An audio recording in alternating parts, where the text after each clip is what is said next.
मी प्रतीक बोटेकर आपल्या अस्तित्व टॉक्सच्या चॅनलवर फर्स्ट ब्लॉगवरती सर्वांचं स्वागत करत आहे। तर आता आपण आलोय कल्याण स्टेशनला।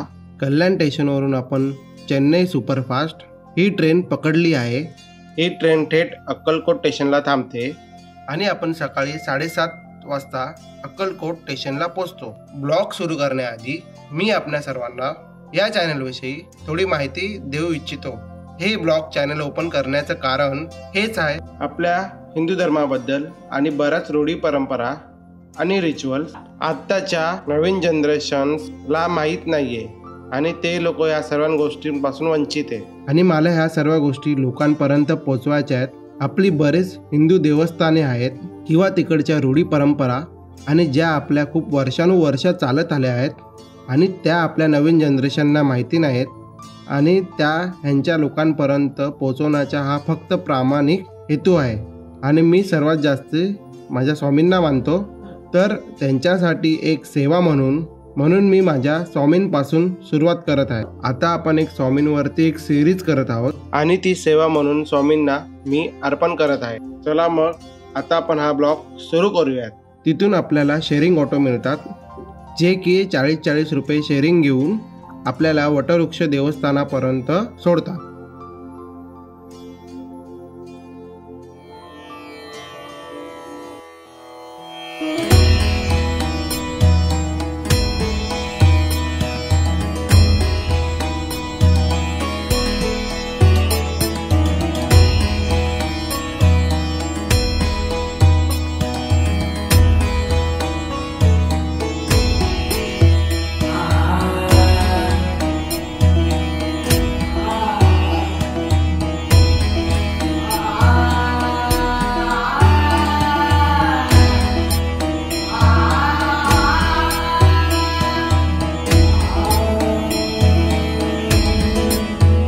गुड मॉर्निंग फ्रेंड्स, आपण अक्कलकोट स्टेशनला उतरून शेअरिंग रिक्षा पकडली। सगळे यात्रेकरू भक्तकरू आपल्याबरोबर सोबत होते, जे की वटवृक्षाच्या इथे सगळेजण उतरले आणि आपण तीच रिक्षा परत कंटिन्यू करून समाधी मठात जात आहोत। तर चला आता बघूया कशी आपली यात्रा सफल होती।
पहिले तर तुमचं नाव सांगा तुम्ही। माझं नाव संकेत सुरेश पुजारी, संकेत गुरुजी म्हणून ओळखतात मला। तर आम्ही चोळप्पा महाराजांचे 5वे वंशज, आमची 5वी पिढी आता इथेच, म्हणजे पिढ्यानपिढ्या आपल्या परिवाराकडनं स्वामींची इथे सेवा होत असते।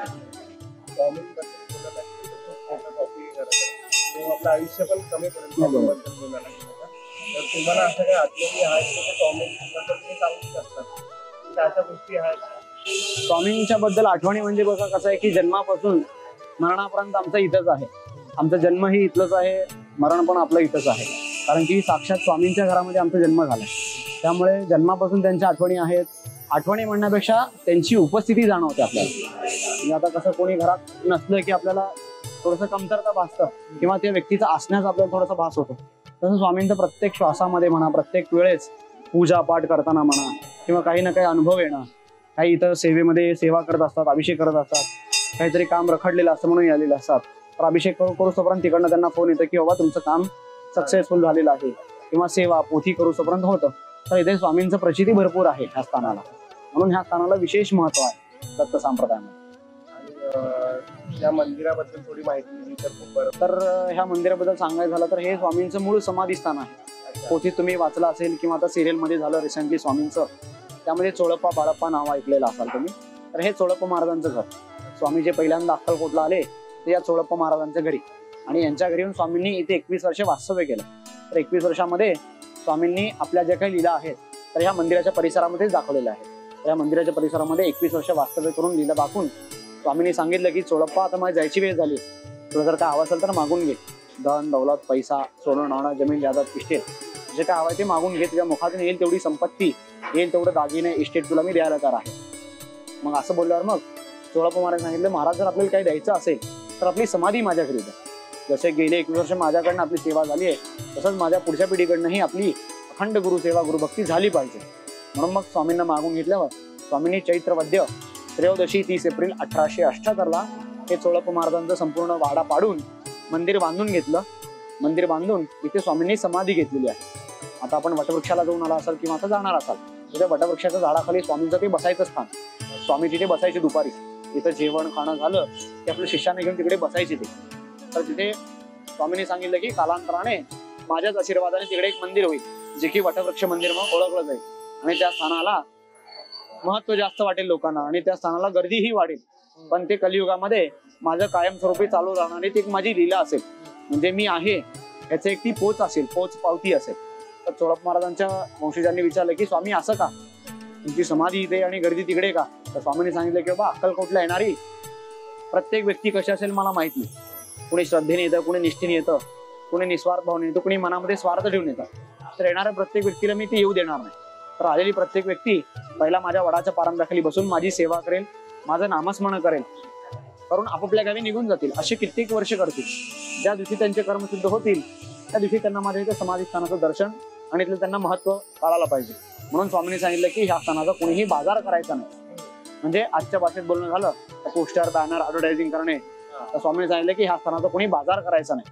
जो तो आपापल्या कर्माने इथेपर्यंत आला पाहिजे आणि इथे आल्यावर त्याला ह्या स्थानाचं महत्व कळायला पाहिजे. आणि जो कोणी माझा देणेकरी आहे तो स्वतः मला ती हुडकत आला पाहिजे, किंवा एकतरी तो माझा देणेकरी हवा नसेल तर मी त्याचा देणेकरी हवा. तर तो माझा देणेकरी असेल तर हुडकत येईल, आणि जर मी देणेकरी असेल तर त्याला वरबडत मी इथेपर्यंत आणेल. तर हे जे काय आमचं नातं आहे गुरु शिष्याचं किंवा पिता पुत्राचं म्हणा किंवा मित्र मैत्रिणींचं म्हणा, जे काय आमचं नातं असेल हे त्याच्या कर्मानुसार मी त्याला ठरवेन. म्हणून स्वामींनी सांगितलं की ह्या स्थानाचा बाजार करायचा नाही, ज्याला मला वाटेल त्याला मी इथे बोलावून घेईन. म्हणून ह्या स्थानाचं तुम्हाला कुठेही पोस्टर बॅनर ऍडव्हर्टायझिंग कुठेही दिसणार नाही. आणि हे मंदिर पूर्णपणे खाजगी मंदिर आहे. त्याचं कुठलंही ट्रस्ट म्हणा, वेबसाईट म्हणा, तुम्हाला कुठेही काही भेटणार नाही. हे पूर्णपणे खाजगी आहे. आणि मला पादुकांबद्दल बोलायचं होतं की इकडच्या पादुकांचं काय वैशिष्ट्य आहे? म्हणजे तर इथे जे पादुका आहेत तर हे बाहेर जे अभिषेकासाठी वापरले जातात ह्या सेवा पादुका, म्हणजे कित्येक वर्षापासून इथे सेवेमध्ये असल्यामुळे त्यांना आपण सेवा पादुका म्हणतो, सेवेच्या पादुका. गुरु पादुका जे आहेत तर आतमध्ये स्वामींनी स्थापन केलेले आहेत, म्हणजे स्वामींनी गुरुस्थान दिलेलं आहे. आणि त्यानंतर ना इथे बाहेर जे दर्शनासाठी ठेवलेले पादुका आहेत त्या स्वामींनी चोळप्पा महाराजांना आश्वासन म्हणून दिलेलं पादुका, म्हणजे की बाबा तुझ्या घरी मी समाधी घेणार आहे. तर स्वामींनी समाधी घ्यायच्या आधी चोळप्पा महाराजांना सांगितलं होतं की माझ्या आधी तू जायचं, तुझ्या नजरे देखील मी समाधी घेऊ शकणार नाही, कारण की मी समाधी घेताना तुला बघवणार नाहीये. तू तेवढी माझी सेवा केलेली आहे आणि नात्याने तू माझा पिता आहेस, मी तुला वडिलाचं स्थान दिलेलं आहे. तर समजा वडिलाचं म्हणून मुलगा जात असेल तर वडिलाला त्याच्यापेक्षा वाईट दिवस कुठला नसतो. आणि तुझी इतकी सेवा आहे की माझं जाणं तुला बघवणार नाहीये, म्हणून माझ्या आधी तू जायचं, तुझ्या नंतर मी येणार. म्हणून मग स्वामींनी त्या पादुका चोळप्पा महाराजांच्या डोक्यावर आशीर्वाद म्हणून दिल्या आणि सांगितलं, आश्वासन दिल्या, तेव्हा तुझ्याच घरी मी समाधी घेईन. तर त्या आश्वासन पादुका ज्या आहेत तरी ते बाह्य दर्शनासाठी असतात. आणि स्वामींच्या ज्या मूळ पादुका आहेत म्हणजे ओरिजिनली स्वामींनी स्वतः वापरलेल्या, तर त्या पादुका आतमध्ये गाभाऱ्यात असतात. समोर आतमध्ये गेल्या गेल्या खंडोबाची मूर्ती आहे कोणाड्यामध्ये, खंडोबा माळसाणी बानाई. तर त्यांच्या खाली त्या स्वामींच्या मूळ पादुकांना तिथे स्थान देण्यात आलेलं आहे. त्याच्या मूळ पादुका आहेत तर त्या फक्त वर्षातनं एकदाच बाहेर येतात. त्याची पूजा जी काय आहे वर्षातनं एकदाच होते, ते म्हणजे पुण्यतिथीच्या आदल्या दिवशी. स्वामींची पुण्यतिथी असते तर ते पुण्यतिथीच्या आदल्या दिवशी वसंत पूजा म्हणून असते. आता मागच्या वर्षी 6 मेला झाली पुण्यतिथी, मागच्या ह्याच्यामध्ये मे महिन्यामध्ये 6 मेला झाली, तर 5 मेला आदल्या दिवशी स्वामींच्या मूळ पादुका बाहेर आणून त्याच्यावर अभिषेक, पूजा, गंध, अत्तरलेपन केलं जातं आणि त्याचं जे काय प्रसाद आहे हे आशीर्वाद स्वरूपामध्ये सर्व आलेल्या भक्तांना वाटण्यात येतं. ते एकच दिवस सर्वांना ते दर्शन म्हणा किंवा त्याला स्पर्श करणं म्हणा किंवा त्याचा प्रसाद घेणं म्हणा, हे सर्व भाविकांना ते एका दिवसासाठी दिलं जातं. आणि मग दुसऱ्या दिवशी ज्या दिवशी पुण्यतिथी असते त्या दिवशी संध्याकाळी पादुका पालखीमध्ये ठेवून वटवृक्षाला पालखीमध्ये बसून मिरवणूक करून तिथेपर्यंत नेली जाते. तिकडनं परत स्वामींची ती पादुका पालखीमध्ये बसून इथे आणले जातात. तर ह्या त्या पादुकांचं वैशिष्ट्य काय म्हटलं तर जाताना पालखी जी आहे तर पुढे दोघं मागं दोघं पकडू शकतात. येताना तीच पालखी जी आहे पुढे चौघं मागं चौघं लागतात. म्हणजे थोडक्यात काय की स्वामी जाताना इथून जेव्हा ते होते इथून जाताना ते चालत जायचे आणि येताना ते पालखीमध्ये बसायचे. मग तसंच ती जी पद्धत आहे आधीपासून पूर्वापार, तसंच जाताना पालखी जी असते हलकी असते, येताना ती पालखी वजी होते. म्हणजे साक्षात स्वामी त्यामध्ये बसून तेही थकलेले असतात चालत चालत, म्हणून मग येताना ते त्या पालखीमध्ये विराजमान होऊन आपल्या आपल्या ते समाधी स्थानाला येतात. तर हे त्या पादुकांचं महत्व आहे.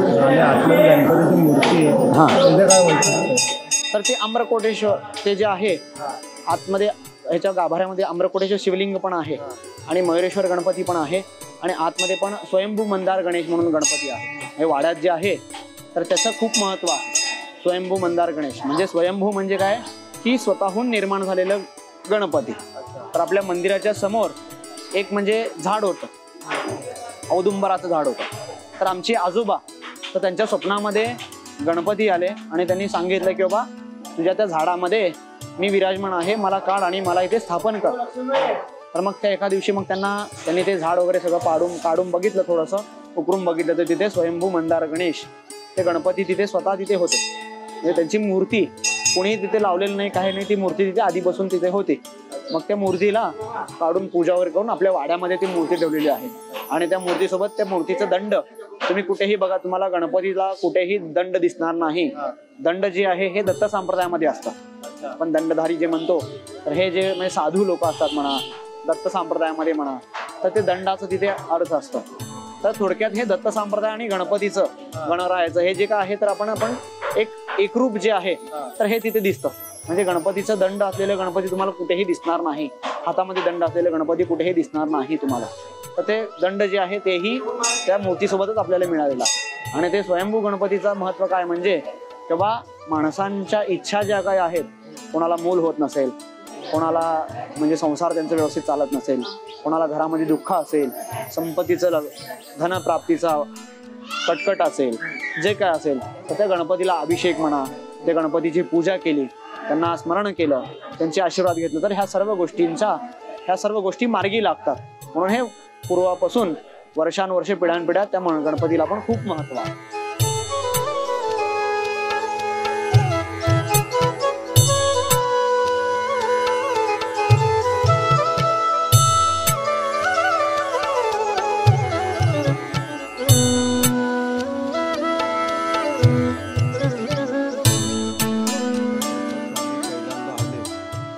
वरती एका मुसलमानाने पहारेकरीने त्यांची चेष्टा केली. तो पितळेचा उक्का दिसतो ना चिलीम, त्यांना रिकामी दिला पाजायला. त्यामध्ये तंबाखू वगैरे काही नव्हतं. त्यामधून त्यांनी अग्निज्वाला प्रज्वलित करून पहिला चमत्कार दाखवला. त्यावेळेला त्या मुसलमानाने पहारेकरीने स्वामींची माफी मागितली. हा शर्ट बोलतात ना कपनी, त्यांना भेटवस्तू म्हणून दिला. त्याच्यावरती उर्दू भाषा आहे. बाहेर अंगणामध्ये विहीर दिसते, त्या विहिरीला पाणी नव्हतं, 80 फूट खोल होती. त्यावेळेला स्वामींनी लघुशंख केले, पाणी आलं. त्याला कुशावर्त तीर्थ बोलतात. पूर्वी मोटर गाड्या नव्हत्या, पायी प्रवास होता. स्वामी मेण्यामधून बसून जायचे. ते रक्तचंदनाच्या खडाव आहेत, पादुका आहेत. कुऱ्हाड, कोयता, डमरू, त्रिशूळ, चौरी, चामर, छत्र हे स्वामींनी हाताळलेली शस्त्र आहेत. त्यावेळेला त्यांनी वीरभद्र रूप दाखवलं कोकणातील डोंगरी शास्त्रीयांना. लंडनची कोडॅक कंपनी भारतामध्ये प्रथम आली त्यावेळेला स्वामींना न विचारता चोरून फोटो काढले. उघडून बघतात तर माकडांचे फोटो आले. नंतर मग स्वामींकडे परमिशन घेतली. हे 4 ओरिजिनल फोटो आहेत. पहिला राजवाड्यामधला, दुसरा वटवृक्ष, तिसरा सोलापूरचे चिंटो पंत टोल, चौथा चोळप्पांच्या घरामधला. तुम्ही उभे आहात तो चोळप्पांचं घर. 21 वर्ष या वाड्यामध्ये स्वामी राहिले. 146 वर्ष समाधीला झाले. चोळप्पांची आता पाचवी पिढी चालू आहे. एक टोटल 166 वर्ष झाली या वाड्याला. तुम्ही बघून आलात मंदिर, तो चोळप्पांचाच वाडा होता. 1/4 भाग पाडून तिथे 1878ला समाधी घेतलेली. अशी सकाळी उघडे 10:30पर्यंत अशी उघडी असते. नंतर वस्त्र अलंकार केले जातात. तुम्हाला अभिषेक करून आतमध्ये सोहळ्यामध्ये दर्शन दिले जातं. आपलं आता समाधी मठातलं दर्शन पूर्ण झालेलं आहे. आपला अभिषेक सुद्धा झालेला आहे. फक्त अभिषेकाचं काही कारणास्तव आपल्याला कुठेच दाखवता आलेलं नाही आहे.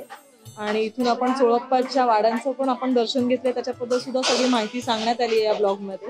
आता हा सध्या ब्लॉग आपण आता तात्पुरता इथे थांबूया आणि इथून आपण दुसऱ्या मठाला जाणार आहोत. तर तुम्ही कंटिन्युएशन मध्ये राहा. आम्ही भेटूच लवकरच.